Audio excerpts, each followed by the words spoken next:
My dear students, BA third year के paper 1 के unit 1 में पॉलिटिकल साइंस में आपको दो थिंकर्स के बारे में पढ़ना है, प्लेटो और अरस्तू के बारे में। तो सबसे पहले हम लोग प्लेटो के थ्योरी ऑफ आइडियल स्टेट के बारे में पढ़ेंगे। थ्योरी ऑफ आइडियल स्टेट अर्थात आदर्श राज्य का सिद्धांत, प्लेटो के आदर्श राज्य का सिद्धांत। हम before we begin our discussion on Plato's theory of ideal state, let's understand how it all began. तो इसका मतलब ये हुआ कि पहले हम अगर प्लेटो के आइडियल स्टेट के बारे में कोई भी बात करें, उससे पहले हमें ये जानना जरूरी होता है कि ये सब की शुरुआत कैसे हुई। क्योंकि आप ये पेपर जो करने जा रहे हो वो राजनीतिक विचार पे, व्हाट इज पॉलिटिकल थॉट। तो इसका एक सिंपल डिफिनीशन ये है कि political thought is thought about the state. राजनीतिक विचार उसको कहते हैं जहाँ पर राज्य के बारे में विचार होता है। इट्स स्ट्रक्चर, राज्य की संरचना, इट्स नेचर, राज्य की प्रकृति, एंड इट्स पर्पज, राज्य का उद्देश्य। जहाँ पर राज्य के उद्देश्य, राज्य की प्रकृति, राज्य की संरचना, राज्य के बारे में बात की जाएगी, उसे ही हम राजनीतिक थॉट या राजनीतिक विचार के नाम से जानते हैं। It's concern is with nothing less than the moral phenomena of human behaviour in society.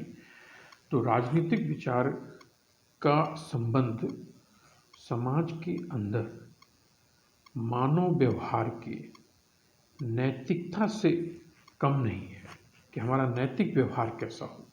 इसलिए राजनीतिक विचार हमारे लिए अत्यंत महत्वपूर्ण होते हैं। तो प्लेटो से हम लोग शुरुआत करते हैं।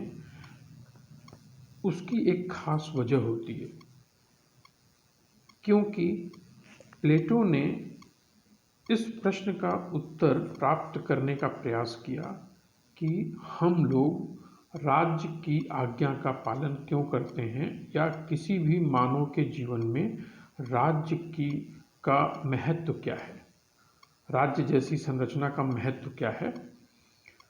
और प्लेटो, दूसरी एक और वजह है प्लेटो के बहुत इम्पोर्टेंट होने की, कि प्लेटो ने इस प्रश्न का उत्तर मानव के प्रकृति में ढूंढा है, ह्यूमन नेचर में ढूंढा है।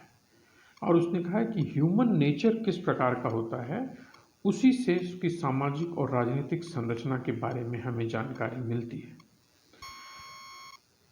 तो पॉलिटिकल थॉट जिस पेपर को आप पढ़ने जा रहे हैं, ये वेस्ट में, पश्चिम के देशों में, पश्चिम संसार जिसको बोलते हैं, पाश्चात्य देशों में, it was the invention of the Greeks. यानी एक बहुत पुरानी सभ्यता है पश्चिम में, ग्रीक सिविलाइजेशन, ग्रीक सभ्यता, उसमें इसका आविष्कार किया गया। प्लेटो उसी ग्रीक सभ्यता का अंग है।